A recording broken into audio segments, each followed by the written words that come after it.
The term queer Starmer has been trending across social media today, with many people suggesting that the Prime Minister might be homosexual. This speculation stems largely from his close relationship with Lord Ali, who is openly gay and has provided significant financial support to Starmer. Whether Starmer is actually gay remains unclear. But there's definitely something secretive at the heart of all this business about borrowed flats and purchased clothing for both Starmer and his wife. Westminster insiders whisper about details that newspapers seem reluctant to publish. Some suggest that Starmer's marriage might be a sham and that he's playing away from home. The online storm has been fierce, with Starmer's approval ratings plummeting rapidly. Internet users have begun mockingly referring to him as Queer Star, a nickname that spread like wildfire and added chaos to the Labour leader's already troubled image. When an even more bizarre theory emerged, social media erupted into a frenzy of speculation.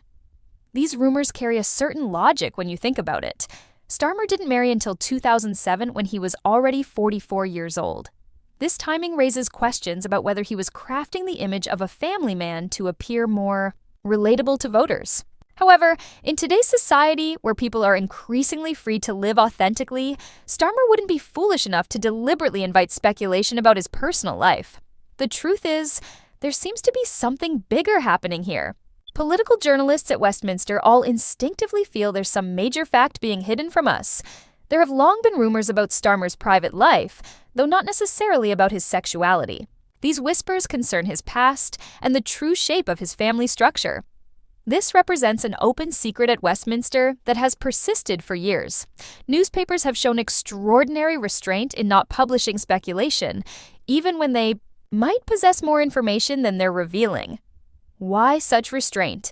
Because there's been a strong feeling that publication wouldn't serve the public interest. If you're finding this analysis eye-opening, make sure to subscribe to the channel, because we're going to continue following this story as it develops. Rumors about Starmer's sexuality aren't new. They've circulated quietly for years, largely because of his vocal support for the LGBTQ community. There's even a repeated tale from his youth about him defending a gay friend. While touching, such stories hold little weight now. The real issue is this. Since taking office, Starmer's record has been far from impressive, giving the public every reason to scrutinize even trivial rumors about his personal or professional life.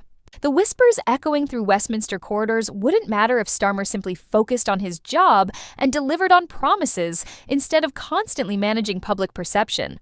This government desperately needs clarity and focus on issues genuinely burdening British people. If Starmer took decisive action on urgent problems instead of delaying, these petty stories would fade into irrelevance. This isn't wishful thinking, but the nature of political life.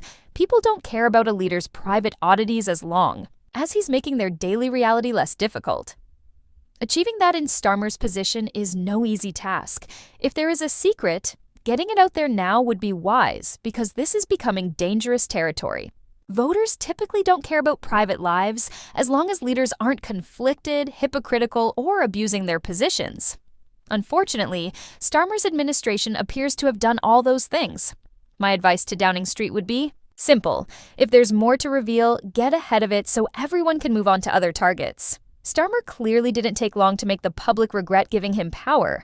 Barely settled into office, he discarded campaign promises and imposed punishing tax hikes plus brutal austerity policies hitting pensioners hardest. The explosive resignation letter from Rosie Duffield revealed much about Starmer's ministerial appointments, raising serious questions about what sort of cabinet he's actually running. The press and mainstream media seem strangely reluctant to address this subject directly, and that silence only makes people more suspicious about what's really happening behind the scenes.